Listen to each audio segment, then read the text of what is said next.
बरसाने की सच्ची घटना संबंध। सेठ जी रहते थे, घर बहुत संपन्न था, 3 बेटे, तीनों का विवाह भी हो गया,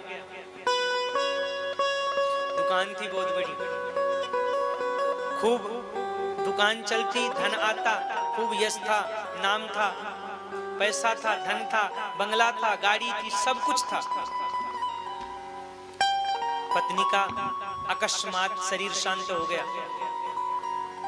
अब केवल सेठ जी की एक ही इच्छा रहती थी कि अगर ठाकुर जी कृपा कर देते तो जैसे ये 3 बेटे हुए ऐसी एक बेटी और हो गई होती, घर को संभाल लेती।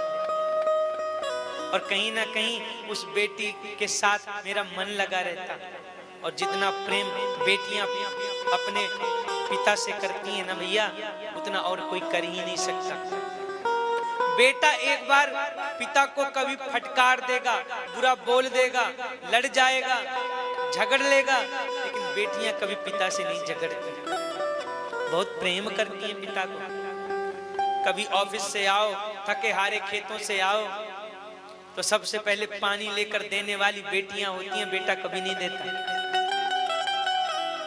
शास्त्र कहते हैं बेटी तो 2 कुलों को पवित्र करती हैं, पुत्री पवित्र किए कुल 2, और बेटा तो कुपुत्र निकल जाए तो एक कुल को भी ठिकाने लगा देता है। इसलिए बेटियां हों, खुशी मनाओ, लक्ष्मी है, सरस्वती है, दुर्गा का रूप है ये सब। नवरात्रों में पूजा करते हो और एक तरफ कहते हो हे भगवान बेटी ना हो जाए, ऐसे में कभी मैया जी माता रानी प्रसन्न होंगी? कभी नहीं हो सकती। बेटी घर में आए, लक्ष्मी मानकर उसकी सेवा करो। सेठ जी भी यही सोचते हैं, मेरे घर में काश एक बेटी होती, और इसी बात का दुख रहता हूं। सब कुछ है पर मेरे घर में बेटी नहीं है, इसी बात का दुख रहता है। कहीं भी जाते, संतों से मिलते, मंदिर में जाते, एक ही बात, महाराज सब कुछ दिया भगवान ने पर एक बेटी नहीं दी, इसका दुख हमेशा रहेगा। एक दिन एक संत आए, संत ने सेठ जी को उदास देखा, सेठ जी से उदासी का कारण पूछा, क्यों उदास हो? सेठ जी बोले और तो कुछ नहीं, बट एक ही बात मन में चलती रहती है कि अगर एक बेटी होती ना तो आज मेरा घर बन जाता। आज मैं इतना दुखी नहीं रहता। मैं दूसरों को देखता हूँ अपने बेटी को प्यार करते हुए, बेटियों को लाड लड़ाते हुए, मन में इच्छा होती है काश मेरी भी एक बेटी होती। उन संत ने कहा आप बरसाने में रहते हो और बरसाने में रह करके आप बेटी की याचना करते हो? अरे यहाँ तो श्री जी को बेटी मान लो, किशोरी जी को बेटी मान लो, राधा रानी को अपनी बेटी मान लो, उनसे अच्छी बेटी और कहाँ मिलेगी तुम्हें?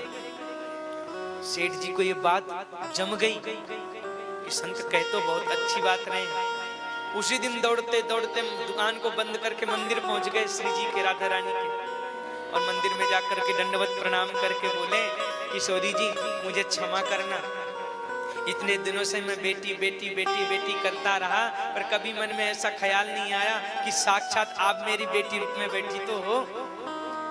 आज मैं आपको बेटी मानता हूँ, आज से आप मेरी बेटी हो और मैं तुम्हारा पिता हूँ। और ऐसा वचन दे करके मंदिर में एक राधा रानी का सुंदर चित्रपट लेकर के घर आ गया, और घर में अपने कक्ष के सिरहाने भाग में राधा रानी जी के चित्र को लगा दिया। सुबह उठते ही तो पहले किशोरी जी को प्रणाम करते और प्रणाम करके बोलते बेटी ठीक हो ना, अच्छे से हो ना, कोई दिक्कत तो नहीं है ना? भाव देखो उनका। और दुकान के लिए निकलते, प्रणाम करके जाते, और दुकान से जब आते तो उन्हीं के सामने बैठकर खूब राधा राधा राधा राधा राधा राधा राधा राधा जपते। क्यों? मेरी बेटी है। सुबह शाम रोज पूछते कोई परेशानी तो नहीं, कोई दिक्कत तो नहीं। अब इन्होंने श्री जी को बेटी मान लिया, उधर श्री जी ने जब भाव प्रबल देखा तो उन्होंने इनको पिता भी स्वीकार कर लिया। तीनों बेटियों की बहुएं थी तो बेटे थे। एक दिन बहुओं ने कहा हमें चूड़ी पहनना है, तो ब्रजवासियों में मल्हारिन होती है, मल्हारिन जो चूड़ी पहनाने आती है उसको बोलते हैं मल्हारी का भेष बनाया, श्याम चूड़ी बेचने आया। मल्हारिन वो इसको कहते हैं जो चूड़ी पहनाती है। सेठ जी दुकान में थे, दुकान के पास में ही मल्हारिन रहती थी। बुलाया और बोली मेरे घर चली जाना और जाकर के मेरी बहुओं को चूड़ी पहनाना और पैसे लौट के आकर मुझसे ले लेना, मैं यहीं दूंगा। मल्हारिन घर गई, तीनों बहुएं आईं क्रम से और तीनों बहुएं चूड़ी पहनकर चली गई। मल्हारिन ने अपनी टोकरी की चूड़ी समेटी और बोली सेठ जी के पास जाती हूँ, पैसे ले लूंगी। और जैसे निकलने वाली थी वैसे किशोरी जी का मन हुआ चूड़ी पहनने का। छोटी सी बालिका का रूप बनाकर किशोरी जी आ गया और बोलती है मल्हारिन से, काकी मुझको भी चूड़ी पहना दो ना। इतनी मीठी और प्यारी आवाज मल्हारिन ने सुनी, पीछे मुड़कर देखा, छोटी सी बालिका खड़ी है, इतनी सुंदर है, इतनी सुंदर है। उसको देख करके मल्हारिन की आंखें खुली रह गई। तभी श्री जी उसके पास में गई, हाथ पकड़ के बोली, अरे काकी चूड़ी पहनाओगी कि नहीं? मल्हारिन बोली, बेटी तेरा नाम क्या है? बहुत प्यारी लग रही है, बहुत सुंदर है, तुझे देखकर तो मैं पागल सी हो गई, कुछ समझ नहीं आ रहा है। उसने कहा हमको लोग कई नामों से बुलाते हैं, कोई राधा कहता है, कोई किशोरी कहता है। मल्हारिन को लगा हम ब्रज में प्रायः लड़कियों के नाम राधा रानी से जुड़े होते हैं। उसने प्रेम से चूड़ी पहनाई और चूड़ी पहना करके अपनी टोकरी लेकर के सीधा आ गई सेठ जी के पास। किशोरी जी तो पहन के चली गई चूड़ी, सीधा सेठ जी के पास आई और बोली हमारा पैसा दे दीजिए, हम चूड़ी पहना के आ गए। सेठ जी ने 3 लोगों के हिसाब से पैसा निकाला और मल्हारिन के हाथ में दे दिया। मल्हारिन बोली ये तो बहुत कम है भैया, हमने 4 को पहनाया है, 1 का और चाहिए। सेठ जी को लगा मेरे घर में 3 ही बहुएं, चौथा कोई है नहीं, ये झूठ बोल रही है। और सेठ जी बोले देखो तुम अभी तो घर जाओ, हम घर में पूछेंगे, फिर कल तुम्हें देंगे 1 का पैसा। हमारे घर में 3 है, चौथा कोई है ही नहीं। बिना पैसा दे करके भेज दिया, 3 लोगों का दिया बस। और शाम के समय दुकान को बंद करके रात्रि में घर आए तो किशोरी जी के कक्ष में गए, रोज कीर्तन करते हैं, खूब धूमधाम से कीर्तन किया। बहुओं से पूछा क्यों मल्हारिन ने कितने लोगों को चूड़ी पहनाई? बहुओं ने कहा 3 लोगों को पहनाई, हम 3 ही थे। सेठ जी बोले देखा मुझे लगा ही था कि मल्हारिन झूठ बोल रही है, इसलिए मैंने 3 का ही पैसा दिया, मैंने दिया ही नहीं। और रात में भोजन करके सेठ जी श्री जी के कक्ष में सो गए और सोए ही थे कि हमारी किशोरी जी उनके स्वप्न में आ गई और स्वप्न में आकर उदास बैठी हैं। सेठ जी स्वप्न में ही पूछ रहे हैं बेटी आज तू दुखी क्यों दिख रही है? किशोरी जी कुछ नहीं बोलती। फिर पूछते हैं अरे बेटी बता तो सही, तू दुखी दिख रही है मुझको, और तुझे दुखी देखकर मुझे भी रोना आ रहा है, तू बता क्यों दुखी है? किशोरी जी मुड़कर बोली बड़े आए पिताजी, हमसे कह के आए थे तुम मेरी बेटी हो और मैं तुम्हारा पिता हूँ। आज थोड़ा सा हमारा मन क्या हुआ, हम चूड़ी पहनने आ गई और चूड़ी हमने पहन ली और आप पिताजी होकर के भी मेरे चूड़ी का मोल तक नहीं दिया मल्हारिन को।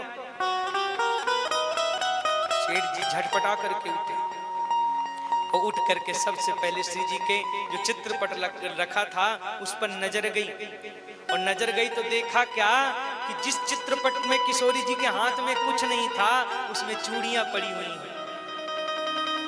चरणों में गिर गए, रोने लग गए फूट फूट के, मेरा कितना बड़ा दुर्भाग्य है, आज साक्षात किशोरी जी मेरे घर में आई, मुझे पिता मान करके आई, चूड़ी पहनकर चली गई और मैं अभागा उन चूड़ियों का मोल तक नहीं दे पाया। रोते रहे, अंत में रहा नहीं गया, मध्यरात्रि का समय, दौड़ते दौड़ते मल्हारिन के घर पहुंचे।